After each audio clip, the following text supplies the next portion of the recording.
This episode of Grinding for Greatness is sponsored by Will of a Warrior, Kangas Wrestling.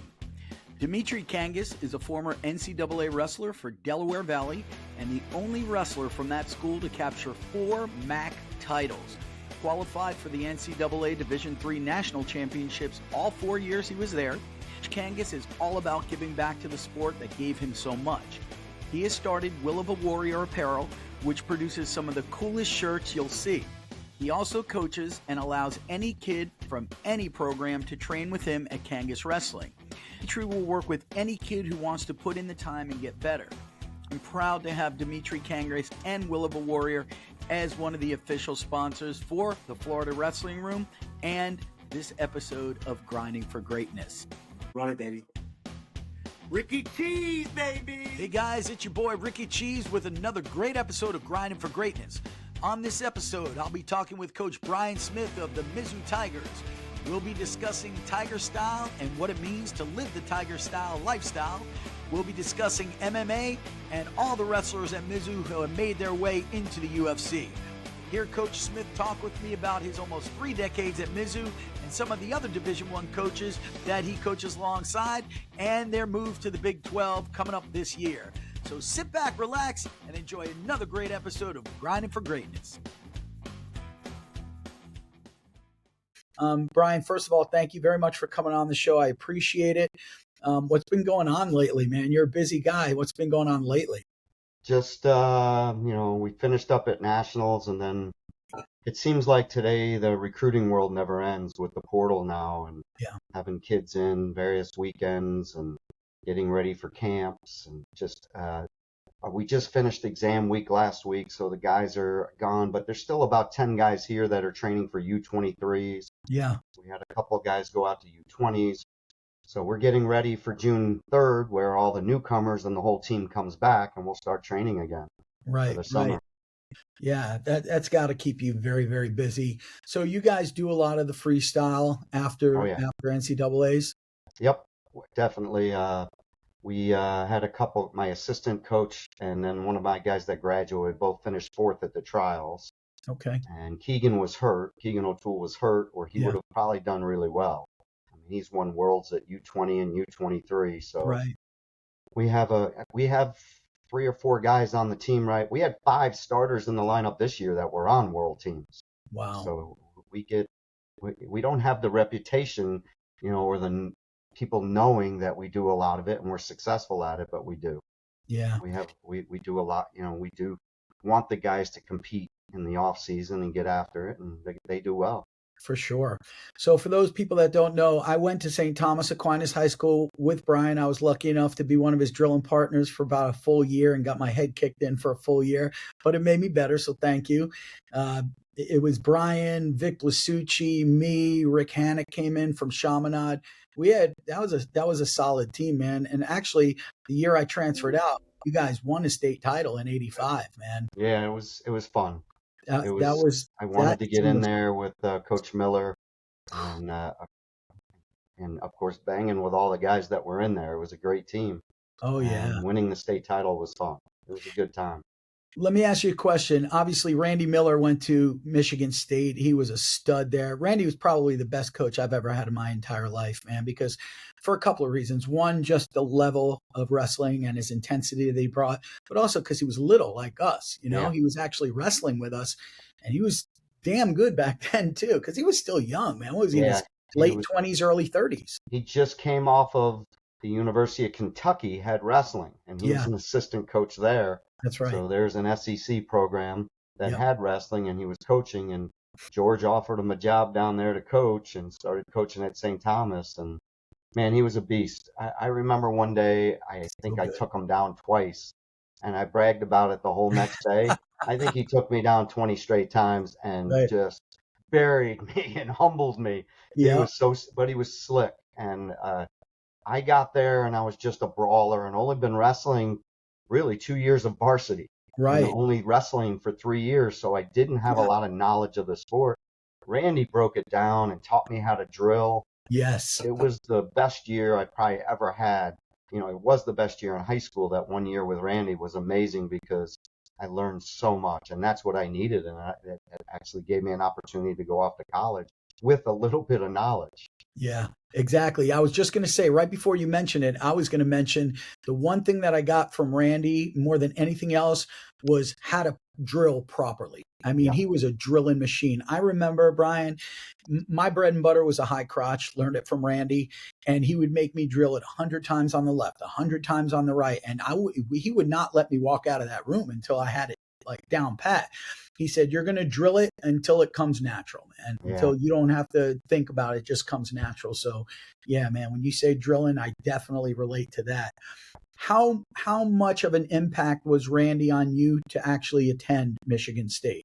It was huge because at the time, Jeff Mastari and Vic Blasucci were being recruited by Michigan State, and Randy didn't know me. So when I first got in there to St. Thomas, he told Pat Melkovich, hey, I just had this new kid come in. I'll let you know. They started calling me, and next thing you know, I was going up on that visit with them, and all three of us went on the visit to Michigan State. And Jeff Mastari from Naples Lely ended up being my roommate, and Vic was. Oh, I didn't know that. Yeah, we were roommates and drove up in the van with his dad to get to school the year we took off. It was crazy. It was a good time. So Jeff and I still stay in contact. Vic and I still stay in contact. Nice. Vic ended up going to LSU. Yeah, and I almost committed to LSU and then backed out. Then Vic did, and they dropped the program that year. So another SEC program that had wrestling. It's to me, it's disappointing because it's such a powerful conference now. If they still had wrestling, it would be great. We do, really, and Oklahoma does, but that's it. Yeah, I remember when LSU dropped their program, it was right around the same time that Stetson dropped their program, UCF dropped their program. Same year.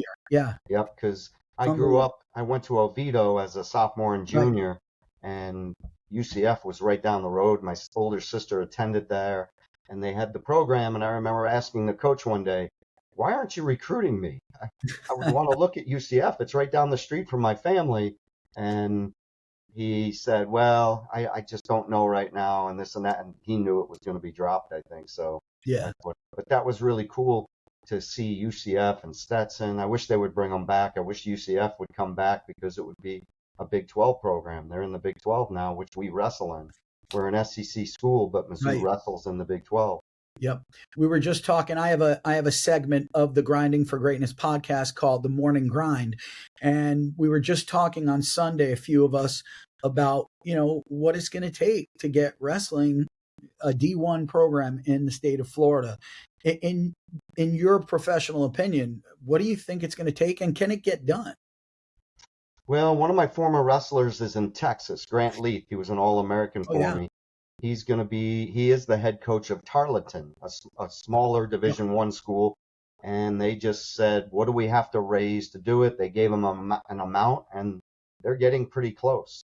He told me they're within striking distance. As soon as they get the money, they can start bringing kids in and recruiting. And he just had a construction guy donate a wrestling facility, an empty building that they're turning into a wrestling room. So they're really close to getting something. So I don't think you're going to get a school to just say, hey, let's start wrestling. Not in these economic times, that somebody's going to have to step up and say, here's millions of dollars if you'll do this. And what do you think we would have to raise as a state? What's that? What do you think we would have to raise financially as a state to make it a possibility? Man, to endow a program now would be 30, 40 million. It's the average of a budget, scholarships. Is that per year, Brian? Is that per year? No, that would be to endow it, but to run a budget, you could probably get away with like $1 million, the lower millions to run a real budget that's competitive with scholarships, coaching, and travel, and all the expenses, and then I don't know if they would make you pay for your trainer, and all those expenses get added to an athletic department that people just see, oh, you just need this, but you're using a weight room, you're using a trainer, you have to have a full-time trainer. All those things cost money. So it's not cheap anymore. And with the way everything's going, it's hard to fundraise because everything's going to NIL. And you're seeing a lot of these big name schools struggling with their regular fundraising because all the donors are giving to name, image, and likeness to get the big superstars in for football, basketball, whatever sport. Yeah, so talk to us a little bit about that for those listeners that don't really know or comprehend what NIL really is. What is that? What's going on with that? And how is it affecting you and your program?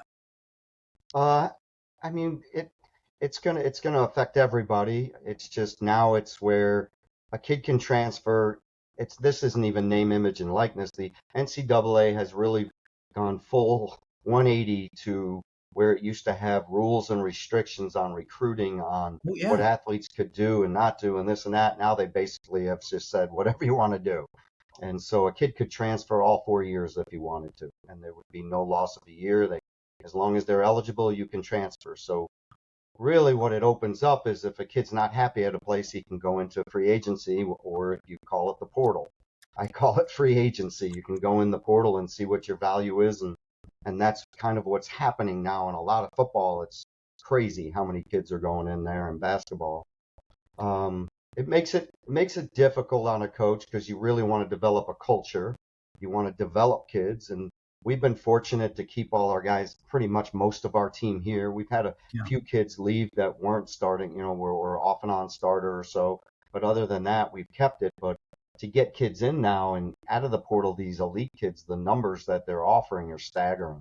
It's I'm crazy, hearing right? between $200,000 and $500,000 for elite kids. So it's a lot of money. So we're spending money on guys, and our guys have NIL, and so it's there's a lot of businesses here in town, a lot of people that donate to our collective.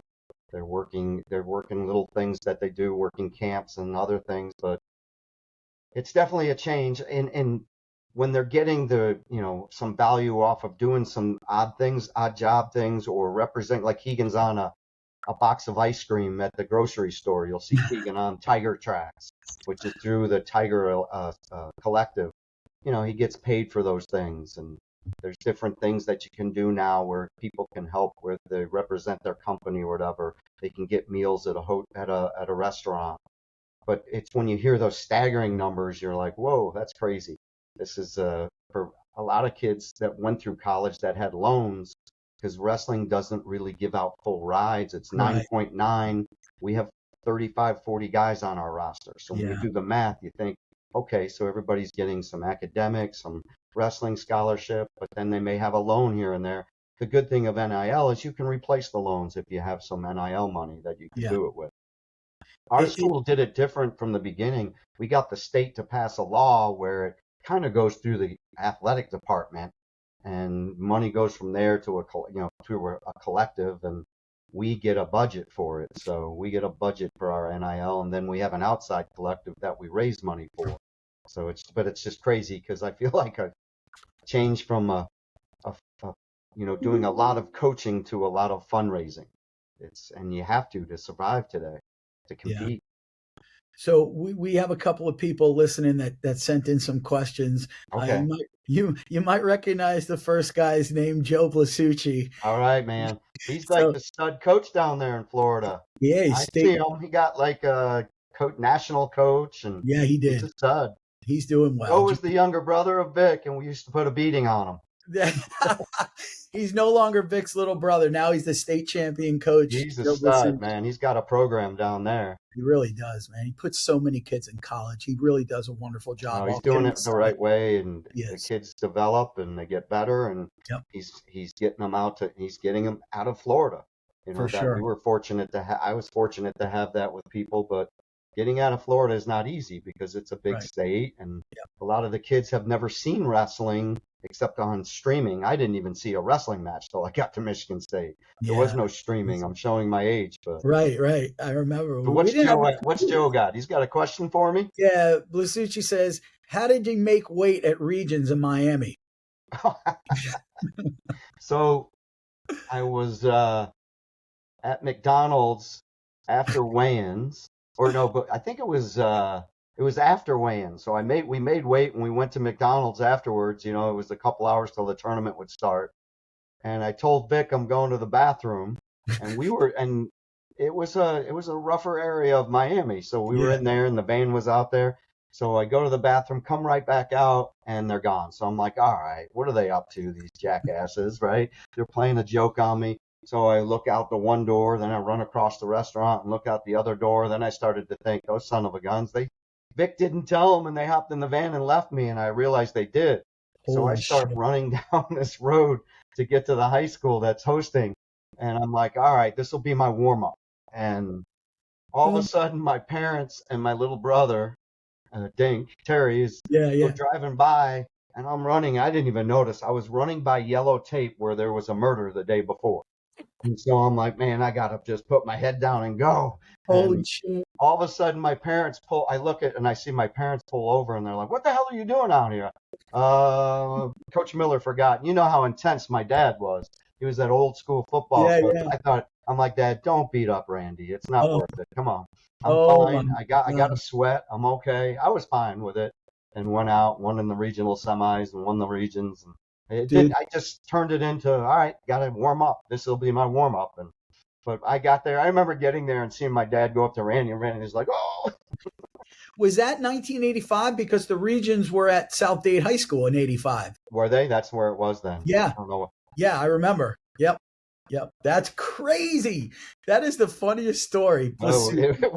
At the time, it was really crazy because I'm like, okay, I got to get back. I don't know how far it was down the road. I wasn't paying attention, so I just started sprinting down the road. Thank The goodness my crime parents scene drove tape. by. Crime scene tape. That's friggin' nuts, man. Yeah. So another question, this is actually a good one. Would you have stayed in Florida to coach if they had a D1 program? And do you think you could have replicated the success in Florida that you've had at Mizzou? Without a doubt to both of those. You Okay. know, I love to coach. I've had success wherever I've been. I really think we do some good things, and I say we because it's a lot of people involved, but I was really, really happy coaching at Western High School. We took second and fourth in the state my first 2 years. I had the junior high program going. We were going to crush it soon. You know, we were going to start winning titles, and Yep. there was no doubt in my mind just what we were doing. And then I got going into the fall of my third year, I got the call from States. But man, every year I've worked at like Cornell or Syracuse, and even in the Yep. middle of the winter here in Missouri, we don't get rough winters here, but when it gets cold, I'm like, man, if Florida had a D1 program. Right. And I always say that if one of them started, I'd be out in a snap. I'd be like, all right, I've done my time here in Missouri. I'm out. I'm going to Sunshine. I'm recruiting kids in February. Yeah, man. It would be fun. I would love it. I wish it did because I remember being up at Michigan State and just being like, why can't we have wrestling in Florida? Yep. It's really almost like a crime that they have every sport except, you know, they have lacrosse and different things like that, but they don't have wrestling in it. And it's a big sport down there, and it's a great sport. There are great kids coming out of Florida. Yeah. Think of Think all the about head coaches with Chris Bono and Mike Rogers and me and Kritz is at ASU and all that. I mean, it's just so many Scotty kids got, Sentes. yeah, Scotty's at Campbell, and it's just amazing. I always bring that up that there's great, and think of how many kids don't, you know, take wrestling as serious because it isn't a D1. If we did have a D1, I say we, because I came from there, and it's like, man, if they had one, it would change the whole idea of, man, I can go D1 and try and go to Florida or UCF, whoever had it. Think about I really wish it would happen just for opportunity for young kids. Think about all the studs that would just stay in Florida, man. We have Yeah. so many, like you said, Florida has come so far. Well, when I And got to Missouri, the kids weren't staying here. And you had like the Perlers leaving the state, Sammy Yeah. Henson's leaving the state, Scott Schatzman. These were all kids when I was at Cornell. I was like, man, Missouri lets a lot of good kids leave the state. So I just remember thinking, man, if Florida had it, think of all the guys. And I would think that way. But when I got to Missouri, one of the first things I said is we got to close the border. We got to keep good kids home. And I think the first, you know, I got a kid named Kenny Burleson, who All-American in my first class. Then Tyron Woodley came. Then you start looking at the Hodeschultz and the Waters and Mark Ellis and now Don Bradley, all these kids. And then on my team now, the Elam brothers, all the Missouri kids grow up now wanting to go to Missouri. And that's what would have happened in Florida. Yeah. Kids would want to stay home. You get the right coach in there, they build it up, they stay home. You know, you're not going to keep every one of them home, but it would be fun. And the state would get behind it. Yep. Have you been? Do you ever come to the Florida State tournament? I haven't seen you there, but that doesn't mean you weren't there. Do you get I there? don't, because it's just at a time when it's right Oh, it's during right. training and all Right. that, right before Big 12. So Yeah. I watch it. I'll watch kids on video. That's the great thing of streaming. But Yeah. one of these days I have to get back. When I was coaching and wrestling, it was never in Lakeland. So it would be cool to see. I guess, is that where it is now, or is it in Osceola? No, it's in Kissimmee at the Silver Kissimmee. Spurs. That's Yeah. right, because Trivets running it. I stay in Yep. touch with Trivet Yep. It left Lakeland years ago, back years in ago. So 2015, that's how maybe. I don't even pay attention. I mean, I pay Yeah. attention to the wrestling. I don't even know where it's at. Well, shit, back when we were wrestling in high school, states were at a high school. Two different high schools. You had Right. big school 3A and went. small school, and they Yeah, were a week apart. Because I remember exactly. wrestling the small school, then going over to watch Jeff in the big Yeah. school, because I think that's what it was, and go Yeah. watch those guys wrestle. It was just crazy. Yep. Or whoever we would just go over to watch it. Maybe we went over to Jeff's house and then went up and watched the big schools. Yeah, that's how it So it was. was such a 3A went different one week. time. But then when I started coaching, they brought them together. And I think they were in West Palm one year when I was down there Yes. coaching. Yep. I don't remember half the time, but it just was just coaching. It was. It was at the West Palm Convention Center in Yeah. the early 90s. Yeah, you're right. Now it's grown into bigger facilities, and Yeah. Yeah. it's As going. it should. I love the fact that you guys started dual championships. I would have loved to have that when I was a kid. Right? Yeah, for sure, man. So I want to go back to your days at Western High School and Okay. let's talk about our boy Lee Pritz. He's coming on the show next Tuesday, He's or awesome. this coming Tuesday. And I heard a story. You gotta either deny or confirm this one, that you kicked a little bastard off the team. Yeah, first day on the job. Came in, I went in and I found how all my guys were doing in the classroom, and I saw Lee wasn't doing stellar, so and weren't getting the best of reports. So I just said, hey, you're not allowed in the room anymore. You're off the team till you get your grades up, and I hear better reports from the teachers. And I remember his mom came down and kind of yelled at me a little bit, and oh, you can't take this away from him. I'm like, this is when I would get in trouble. This is what my dad would do to me, and it would make me act better. His dad came in, he's like, oh, I love it, coach. And next thing you know, I was getting these little reports of each class, and it's like, who is this kid?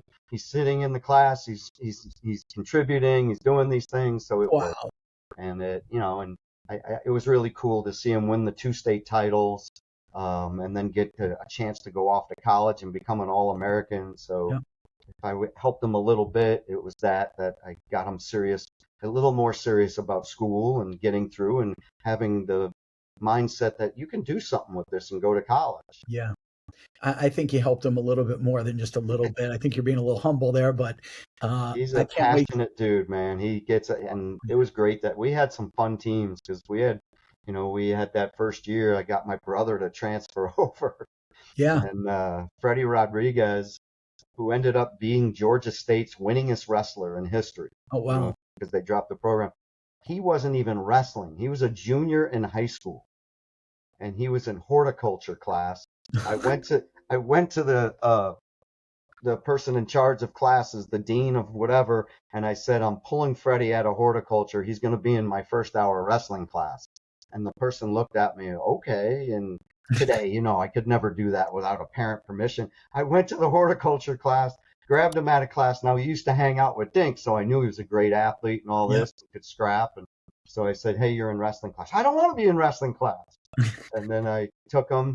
He was on JV most of the year till the end, and at the end he started and made the state. The next year he's a runner-up. 2 years of wrestling, and goes off to. I told Keith Walton at Georgia State, take this kid. He's going to be your top recruit. I promise you how much he's gotten better in a year. He's going to be off. He made the NCAA Division I tournament twice and was the winningest wrestler. And now he's the CEO of a company.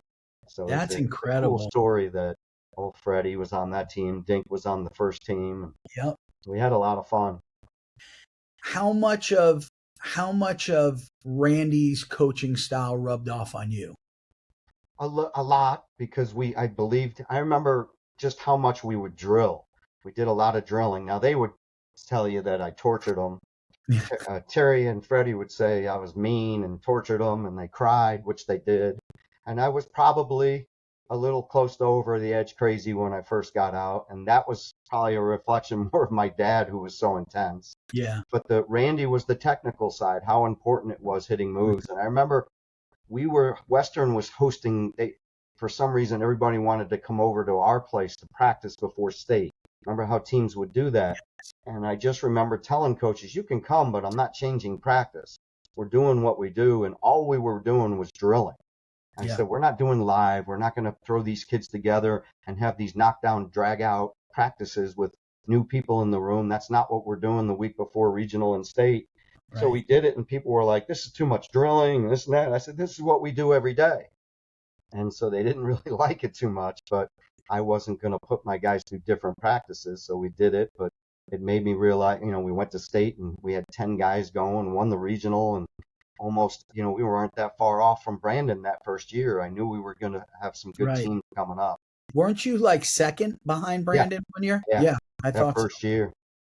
Now getting Dink in was a big thing. He took third in the state. I ruined him. That was the one year I coached him. He didn't win the state. So does he blame you for that?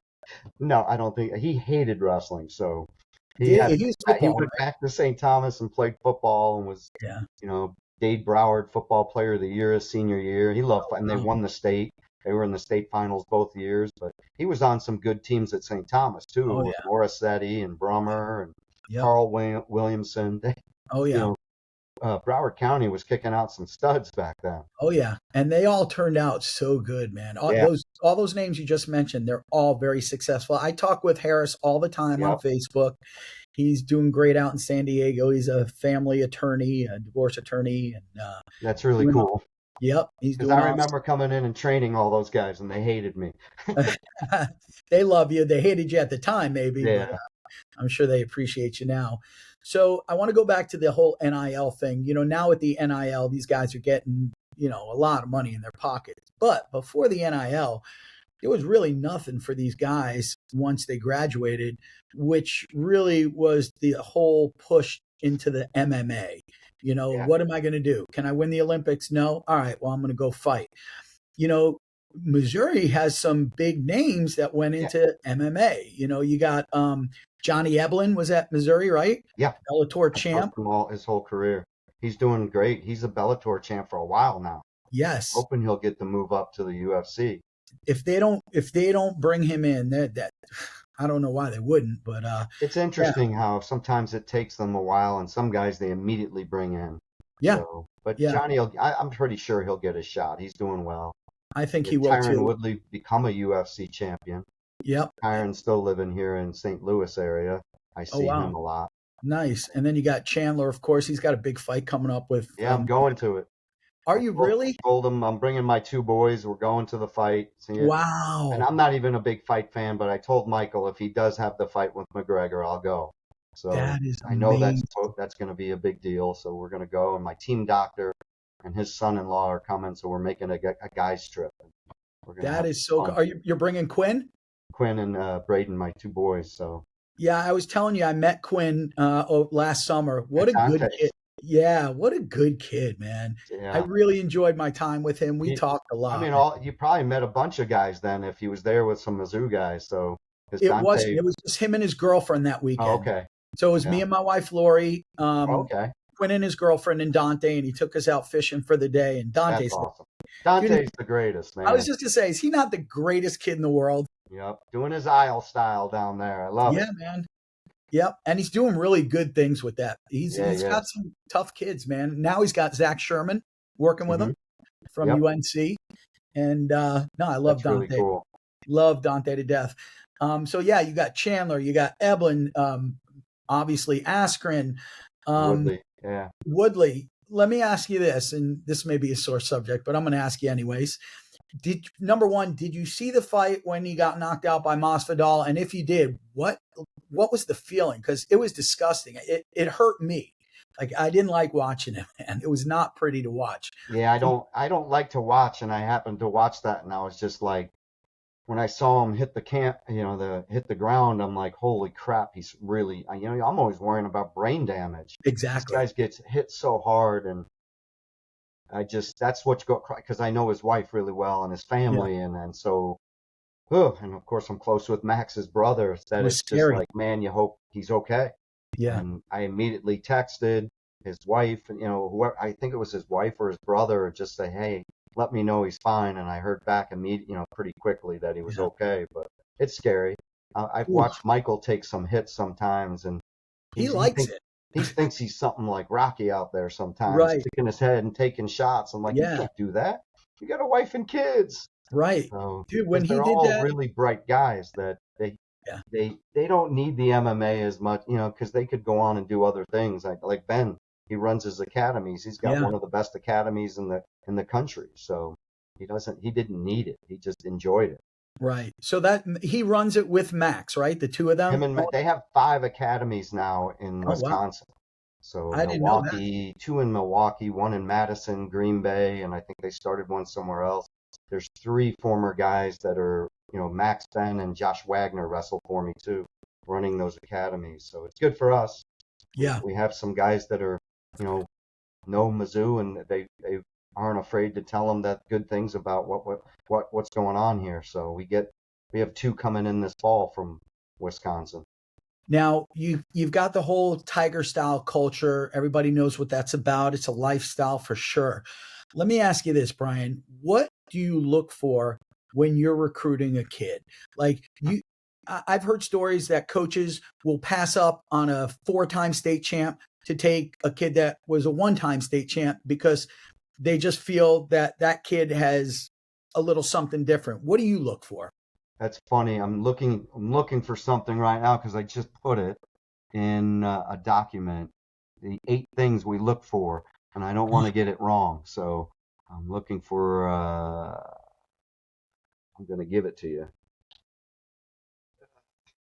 Well, I don't have it in front of me, but it's the first thing is just they have to be a top tier kid. With our program now, we just want a top tier kid. So that's a kid that's placing high in national tournaments.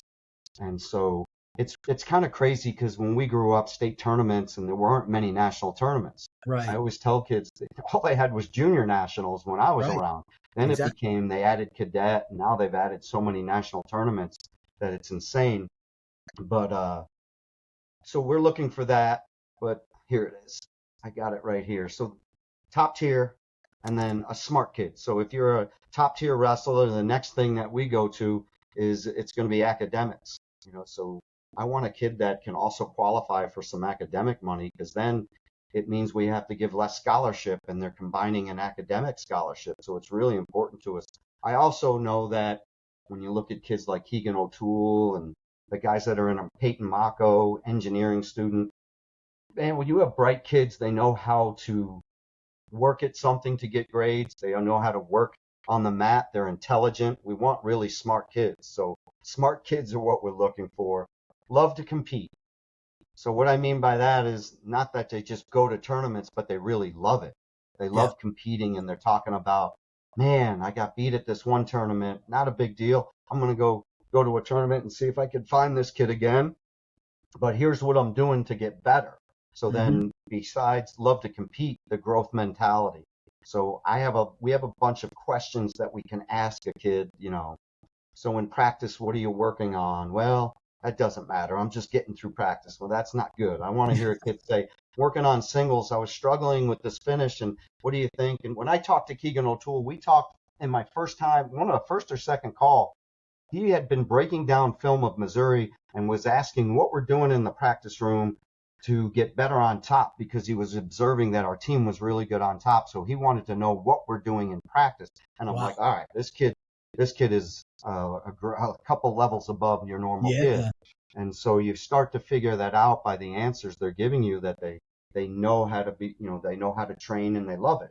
A great teammate. And that can be, that's not in the combine, or that you see that stuff. I hate combines. I see that stuff with the NFL and all that, and it's like, that doesn't tell you the type of person they are and all that. And I know they do those studies. I went up to watch Keegan wrestle his senior year, and he was winning in the semis, but he was pinning a guy and watching a match across the way. He was literally pinning a guy, and he pins him, and he's still watching the match, and he's walking away as the ref's trying to pull his arm. And I'm observing this going, what the hell is he doing? His teammate, who wasn't supposed to win in the semis, pulled an upset and was winning. And he ran over and was going bonkers like he won the match, but his teammate did. And he was more excited for his teammate than himself. And I remember taking a picture of that, him hugging his teammate. And I said, this kid has that the unknown intangible that he's a great teammate. And that makes a difference when you have guys that are caring for each other. And so that's the growth mindset, respectful of his family.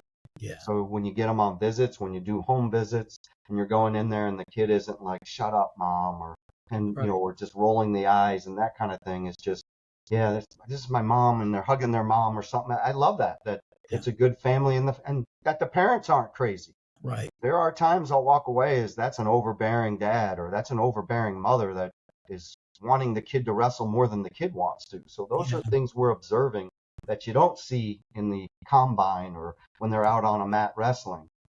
Enjoys what we talk about with Tiger Style. We do a ton of handwritten notes and graphics that explain Tiger Style, and then we'll go through the levels of Tiger Style. If they're like, okay, yeah, whatever, coach, then they're not going to fit in this culture. If they're like, man, I love it, this is awesome, tell me more about this, and I'm telling them stories of guys who believed in it and what they became, then they're going to fit in well here, and they want to be here.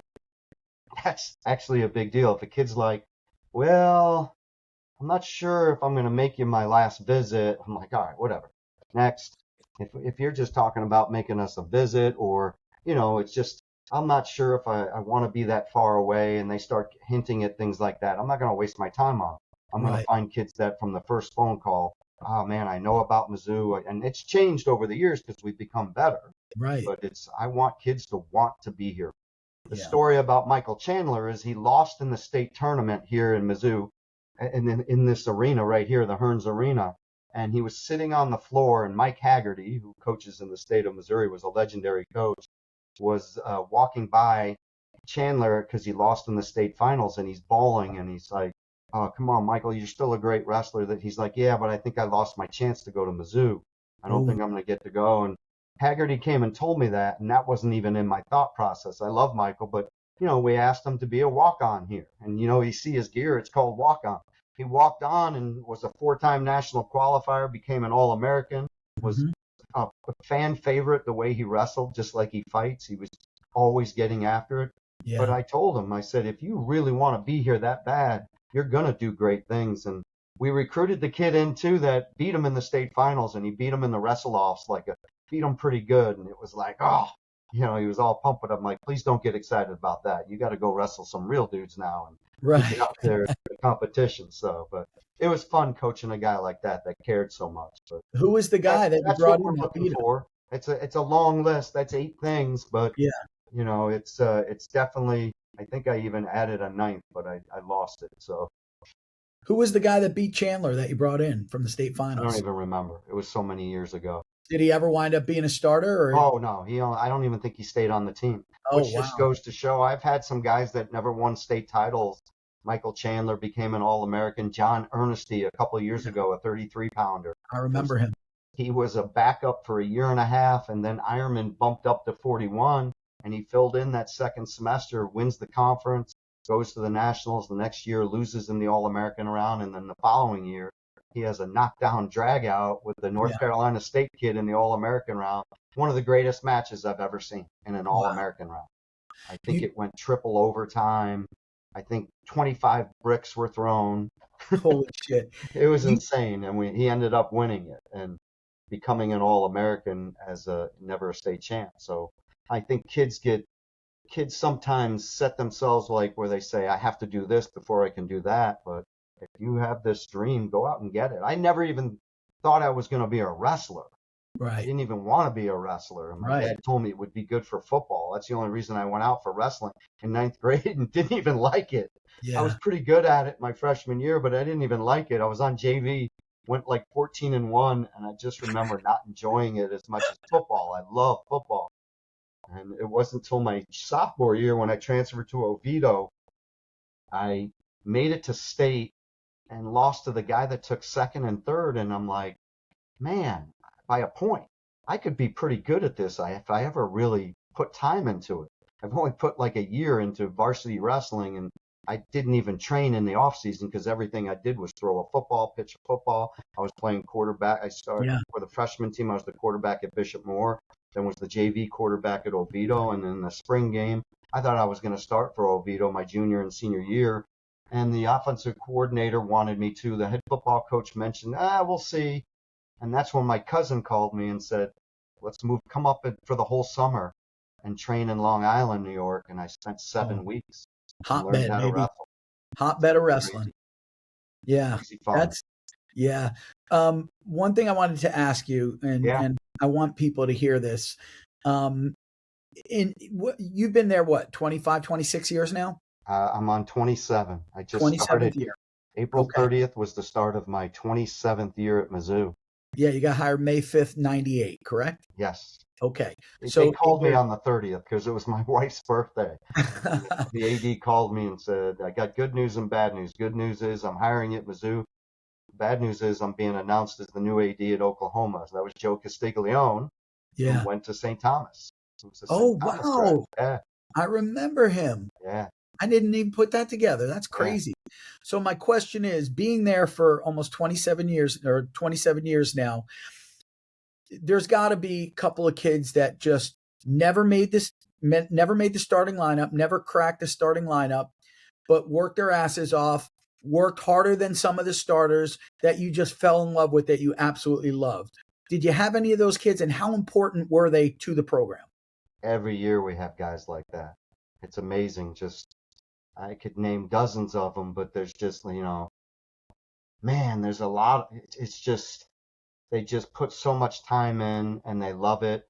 I had a kid, Sam Ritchie, who loved it, and I was going to dismiss him from the team, and he begged to stay, and now he's a really successful high school coach.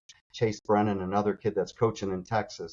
Guys that, really didn't get that opportunity. There was a guy, John Andrews, that just loved him, was in the room battling. He's a neurosurgeon now. One of the tops in the world, graduated from Yale Medical School, and now he's, in his 7th year of internship or so, doing his thing, and he's a neurosurgeon. It's crazy, but tons of stories like that of guys that were just amazing teammates because they believed in Tiger style, they lived it, and there's so many of them, but just great workout partners. There was a bunch of guys that would have to train with Jaden, and Jaden Cox would beat the living crap out of them. Yeah. But those guys loved being a part of it and helping, and Jaden was good to them too, and teaching them how to drill and getting them better. And so I was going to ask you that. These kids, how are they treated by the starters? Because in high school, you saw, kids are mean, man, but at the college level, they're a little bit more mature. How are they treating them? Unbelievable. There's a close knit bond on our team because they all live together, and they're really growing up for the 5 years they're here. They come away, it's their first time away from their parents, so they become really, really close friends, and it's amazing just how, like, Ben still has a yearly thing where about 19 former wrestlers come to his house, and they bring their families and they hang out for a weekend. Denise and I, my wife and I, go up there. We'll get up there when we can. It's just amazing to see how close they are. My son lives in Chicago, and there's like 6 or 7 guys that live in that area, and they're always together. I always see them. And there's other groups like that. The McCormicks will have, I coached 3 McCormick brothers and their cousin too, so 4 McCormicks wrestled for me. They have a thing during the NCAAs. They'll have 20 guys at the house watching NCAAs and their families. Love it. So that's, it's the culture we have is, we care. Good people make great people make great wrestlers. So we want them the living Tiger style is not just about a style of wrestling. It's this lifestyle that we're going to be great people in the community and leaders in the athletic department and all these important things that are going to make them successful in life. And so being a good teammate is, we said that's one of the things we look for, that kid will remember Keegan running over to him and hugging him and how much he cared. And it's crazy to see guys in there drilling, and I'll see there's a kid on our team, Jay Conway, didn't start this year, but he was there for multiple drills during a day. He would go to class, come back to a drill with one of the starters, whether it was Brock Mahler or somebody, and then he'd come back and he'd be going with Keegan. and he was putting in 2 and 3 workouts to a starter's 1 to help the starter out. So we really, we make sure we recognize those guys that, hey, you're living it, man. Thank you. You're going to Yeah, get better from this, and if you get the opportunity, you're going to be ready for it. for sure. Yeah, man. Do you have any kids that you would say this kid right here, he really exemplifies Tiger style? Like he does good, nice, like random acts of kindness for people. He treats everybody good. He does this, he does that. Is that like your whole team, or do you have like certain few kids that really, really live it? I mean, it's pretty much our whole team, honestly. And I don't say Wow. that just because I'm on a podcast, but if you asked our administration and coaches, all the coaches at Mizzou, they all know what Tiger style is and that it is. Our guys are good. I just gave a speech to leadership, business leaders in Columbia today, and there was a former swimmer in there. And she sent me an email after just saying, man, I enjoyed a talk when I was in college, and hearing you now, it just made me see, because it was about Tiger style, that I hung around a lot of the wrestlers, and it just what. And she mentioned Peyton Mako, who just graduated, and Yeah. he was working on a PhD in engineering. So he's off the charts bright, but he was also one of the leaders in the SAC, the Student Athlete Advisory Committee, and people loved him. And then, so he was great for the athletic department, not just the wrestling program. Yeah. So it's just that's what we want our guys to exemplify. So our upperclassmen are constantly guiding behaviors. The culture of Tiger style through stories and talks and the way we make them do things guides behavior, but the upperclassmen do a great job with it too.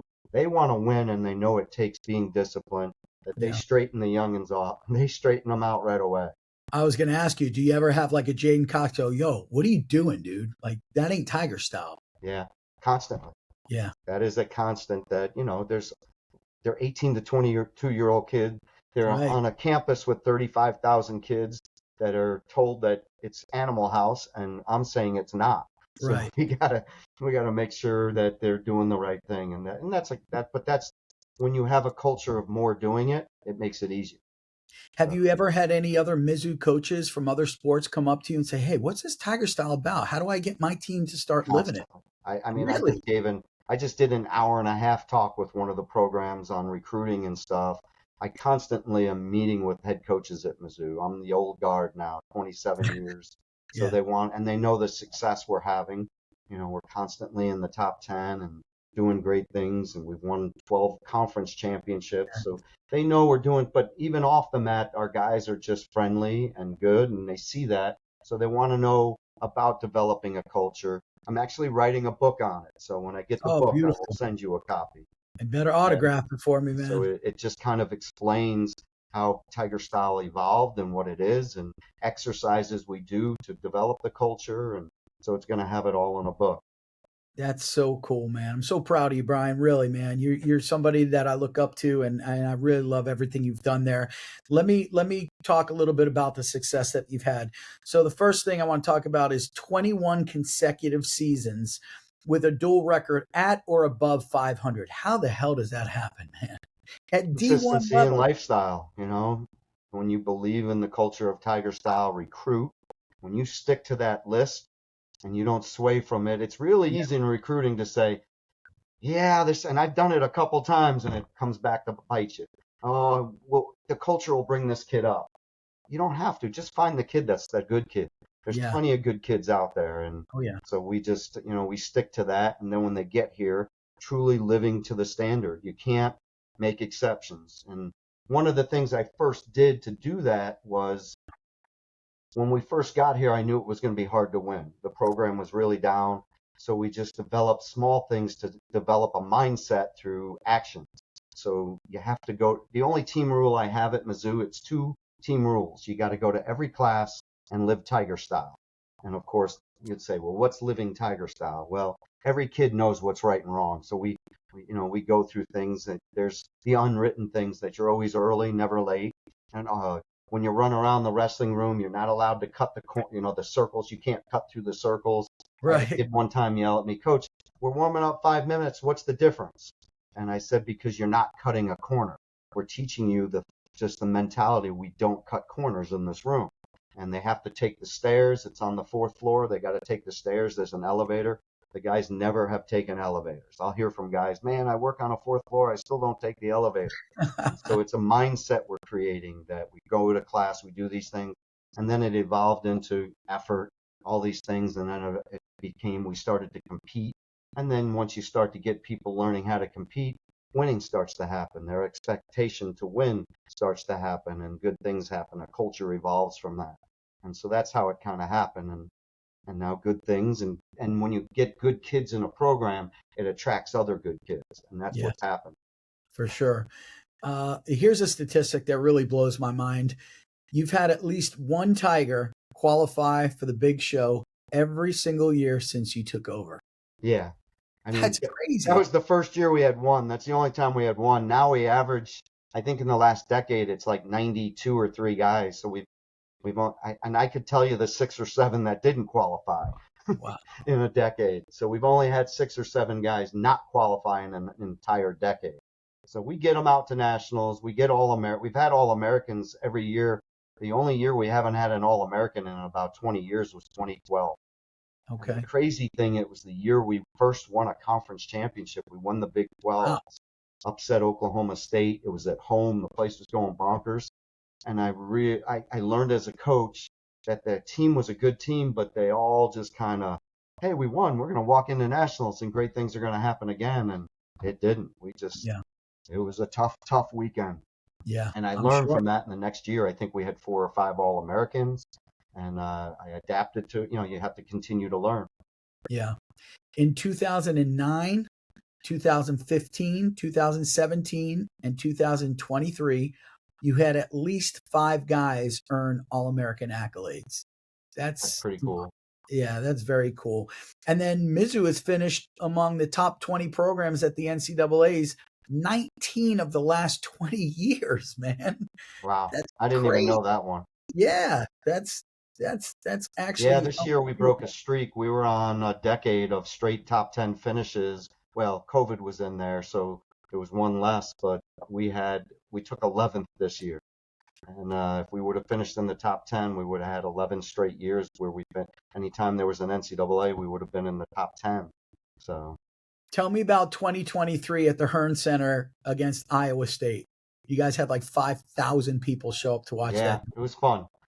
It was the first match with Carr and O'Toole, so a lot of people came to see that, and just the atmosphere was unbelievable. It was really, this year we had, I think, 6,500 for the Okie State duel, so the crowds just keep growing. We're hoping, one of the dreams of mine is before I leave, we have a 13,000 seat arena that will sell it out for a duel. That would be Keeps crazy. going up, and I think one of these days it'll happen where because football sells out stadiums and basketball sells out, that the fan base is good and it continues to grow in wrestling. That this year we averaged over 3,200 a duel and had 6-something thousand for the Okie State, so it continues. That's awesome. So I want to talk real quick about the 2016-2017 season. It was one of your most successful seasons in the program's history since you've been there. Mizzou won its 6th consecutive conference title, and it was your 8th top 10 finish with a 5th place NCAA finish. You had 5 All-Americans that year, as I said, Jaden Ironman, Le'Veon Mays, Joey LaValle, Daniel Lewis, and Jaden Cox, and 3 of them were in the finals, Cox, Mays, and LaValle. That's crazy, and we only finished 5th. Right? How does that happen? We've been 5th a bunch, 4th a bunch, 4th once, 3rd once. Man, it's frustrating. I want to get that. The only tournament we haven't won, Ricky, in anything in college wrestling is the NCAA. We've won conference championships. We've won Midlands, Scuffle, Vegas. You name a tournament, we've won it. And it's like, man, national duels. We beat Iowa and Carver Hawkeye to win the national duels. We've never won the NCAA. So we've won everything else you possibly can except that. So that's the goal. And it's not going to be easy because Penn State's a machine right now. Oh, man. And the Big 12 just got tougher, adding Pritz's school with Arizona State's coming in. And I think Okie State's making some changes to, that's going to make it even tougher. So, but it makes you better. For sure. And I know your guys welcome that challenge and want to win it for themselves and for you to make you proud, of course. Is there is there one coach that you really have a great relationship or maybe even look up to in the NCAA in the D1 level? Who's I mean, that there's a one lot coach? of people you respect, and you are. I mean, I know a lot of the coaches well. Rob Cole was in my wedding, and so we Okay. became close friends when we coached together at Cornell. Learned a lot from him, and so we're real close. Um, Is there there's one some guy that's really your good go-to coaches. guy? Is there What's one that? go- is there one guy that's your go-to guy that you're like, man, I don't know about this. Let me pick up the phone and see what he thinks. Is that you have that one guy? I don't know if it's in coaching. If I call a coach, usually it's like my team doc is just really bright and was a college athlete, baseball player, and we'll run things by, and I use him as a mentor. I use my brother as a mentor, you Nice. know. But the one guy in the NCAA, I mean, I have a lot of coaches that I have a great relationship, and we'll just talk. Yeah. There's, Rob, of course, we could pick up the phone and talk for hours and try to save the world and all this, but we never do. But What do you think about Taylor taking over Oklahoma State? You think he's going to have success right off the bat, or is it? I Or mean, is they it? had a good team, so they're going to be returning a good team. So Yeah. it's Oklahoma State. They don't really have bad teams. Yeah. There's a lot of tradition there. And now they're pumping a lot of money in there. So the statistics show if you have a lot of money, you're going to do pretty good. Of course. So they're going to get some. I think he's got that new and that. When Cale took over at Penn State, a lot of people wanting to go there because David Taylor left Iowa State to go to Penn State, and he was a recruit going to Iowa State. So it'll be interesting to see what happens with all that. But I can't really worry about what's going to happen there. I got to worry about what I'm doing here and recruiting, Yeah. and we have two really good two classes, our senior class and our junior class that we put together that are really, really. The junior class is unbelievable right now. We got to get them signed in the fall, but the kids that have committed are really good. Nice. Do you have anybody that you're looking at in Florida right at this time, or not really? It would be the up and coming juniors that we haven't talked to, and I haven't even looked at the list because we start calling them in June, and I know Maple and Todd and those guys are getting ready, and then they come in and coach me up on them, and they're So watching film. who's your guys that are in charge of recruiting? Well, it's all my staff. So it's Everybody. Kendrick Maples on staff, Yeah. Tyrell Todd, and then Don Bradley. Yep. And Jarrett JQs is our recruiting coordinator, so he's younger and in it. So he's sitting breaking down film and we'll give him a list of all the top ranked kids. Right now, we're not even sure what weight class we need. That's the crazy thing is like we just recruited 2 back-to-back classes and the senior and the seniors to be that those classes, we have a lot of good kids in there, and we're trying to wait to see where they're going to end up. A lot of times you don't know where a kid's going to end up, and you don't want to keep recruiting a kid. You always need 25 in heavyweights. Yep. But you can always move kids around in those other weights, but you can't move anybody up to 25, and it's hard moving a guy up to heavyweight. So we're going to wait and see. We've gotten a lot of good kids, so it's kind of going to be a lull year of recruiting. Yeah. But it doesn't mean we won't. So I got to get some more Florida kids. I haven't gotten enough Florida kids. Yeah, man, we got some good ones, man. We got some good ones for sure. There is no doubt. And I've tried to get some, and I haven't been too successful with it, but we have great success in state. If you look at half of our rosters, Missouri kids, and we always get a lot of Wisconsin kids, which are pretty good too. Yeah. So it's like knowing where you're successful at. Yeah. But we're starting to make inroads in Pennsylvania. I got to get the old home state back, Florida. Speaking of heavyweights, and I'm going to say this, and then I'm going to let you go. I know you got to get back to your family. You're a busy guy, so I won't keep you too much longer. But Dante Giovanetta was really big into drama. And he told me to ask you this, that he wanted you to come see one of his plays, and you show up and you got the whole freaking team there. I told the team we're going to a show tonight. Paid for all their tickets. It's right on campus, the theater. I forget the Lyceum, whatever theater. And we're there. We go, and it's like it was about the Civil War, and Dante was like this racist, it was showing racism and stuff, and he's strumming the guitar and singing during the show. He was the best. Good. He was unbelievable. Yeah. And Dante we do a camp out for our first weekend when we get to college and when they get Yep. here. After the first week of school, we go for about 3 hours away. We pitch tents, we build a fire, we eat dinner, and then we build a fire that we do story time and do history of the program. Seniors get up and talk. We have our first team meeting and do some group stuff. But Dante would be strumming his guitar all night, and it was awesome. Yep. He was just there's a kid that didn't get an opportunity, but man, I knew he was gonna when he told me he's gonna go into coaching. Was in there every day working out with all the great heavyweights we had in the room and training with guys that were there, and just did a great job but made the most of his. A lot of people, but you didn't have a great career. But he was doing drama. He was a great teammate, got a degree, and look what he's having a successful life. He can't say enough great stuff. He friggin' loved Mizzou, man. And you know what? What I loved about it, I know you guys did. And what I really loved about it, he showed me all his rings. He had the conference rings and everything. Yeah. It's so cool that you give guys that didn't start rings. And I guess that goes back to what we were saying about how these guys treated.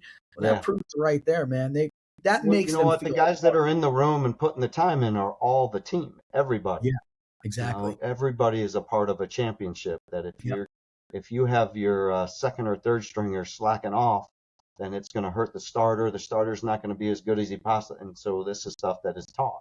That if you're going to be here, you're going to work hard, and we're going to believe in you. And you got to be ready. You always get your opportunity. Yeah. We had so many injuries and sickness this year. So many guys got an opportunity to wrestle, and some of them probably weren't as prepared as they wanted to be, and they learned a lesson from it that what we're saying is right, that you got to be prepared. Yeah, Dante loved it, man. I remember when you guys came down to the South Beach duels. Remember they were in Deerfield at that complex or wherever it was. And, Dante walks out and doesn't have the best physique in the world and never did. And that never stopped him. And, I saw other heavyweights laughing at him, and he would launch people, man. Just dump them on their domes. Guy's a Fargo champ, man. Yes. He had an amazing career. And he would win a lot of matches here. We just had some good heavyweights going through. Right. So it was just one of those things, but it wasn't from lack of, he was good. We could throw him in a match and know it was going to be a war, and it was going to be a 1-point match one way or the other. Yeah, he was so damn athletic. He was the most athletic big guy I've ever known. He does full splits. I mean, you know that. Oh, I know that. Splits. I mean, just friggin' awesome guy. All right, anyway, Brian, I'm going to let you go. Thank you so much, man. We're going to go in an hour and 5 minutes. Jeez. My wife's probably going to kill me. Felt like 15. It was good catching up, Ricky. And I do get back to Florida every year. I still I own a place down there. Nice. I love being back, especially in Lauderdale. Love it. Yeah. But it's good. So one of these days I will. If I get back to a state tournament or something. Quinn's moving down there. Oh, he's nice. Moving down to Lauderdale next week. So he's leaving Chicago and moving down there. So now I have my brother and my son. So it's forcing me to get to Lauderdale even more. It's giving me an excuse to get down there. So exactly. To it. Exactly. So we gotta ask Pritz if he ever got beat up by Coach Smith when I didn't use my arms. So torture him with that. He'll get so mad. Anything I can torture Pritz with, I'll take it. Oh man, but he was, here's a story that he'll ask him about his first match that I coached him. Okay. It was his only loss in his career. Really? Who was it against? Do you remember? Caravella. They had a winning streak that was going on for a while. And this was my first duel as a coach. Yeah. The opening duel of the year, and they had like a 40-match win streak or something. So I'm like, we're going to beat these guys. And I had my guys in the locker room, give them this Newt Rockney stupid-ass talk that got them so fired up. Kids were like in tears. And Pritz was like, went out there and just, whoa. I remember grabbing my assistants and saying, calm the guys down. I have them too fired up. Pritz got beat. It was the only match he ever lost from me. It was my fault. So see if he remembers that. Oh, I'm sure he remembers it. I can't wait to ask him. Yep. All right, Brian, have a great night. I'm going to keep in touch. I'm going to shoot you a text every now and then just to keep in touch, man. And have a great rest of your night. Good luck with everything you're doing. And if you need anything at all on my end, please hit me up. Yeah, love what you're doing down there with covering the sport. It's awesome. I do follow you. And Awesome. It is fun to watch and see what's going on with Florida wrestling. I still follow it. Beautiful. I try to do what I can. So thank you very much. I appreciate that. You too. Take care. This episode of Grinding for Greatness is sponsored by Will of a Warrior, Kangas Wrestling. Dimitri Kangas is a former NCAA wrestler for Delaware Valley and the only wrestler from that school to capture 4 MAC titles. Qualified for the NCAA Division III National Championships all 4 years he was there. Kangas is all about giving back to the sport that gave him so much. He has started Will of a Warrior Apparel, which produces some of the coolest shirts you'll see. He also coaches and allows any kid from any program to train with him at Kangas Wrestling. Dimitri will work with any kid who wants to put in the time and get better. I'm proud to have Dimitri Kangas and Will of a Warrior as one of the official sponsors for the Florida Wrestling Room and this episode of Grinding for Greatness.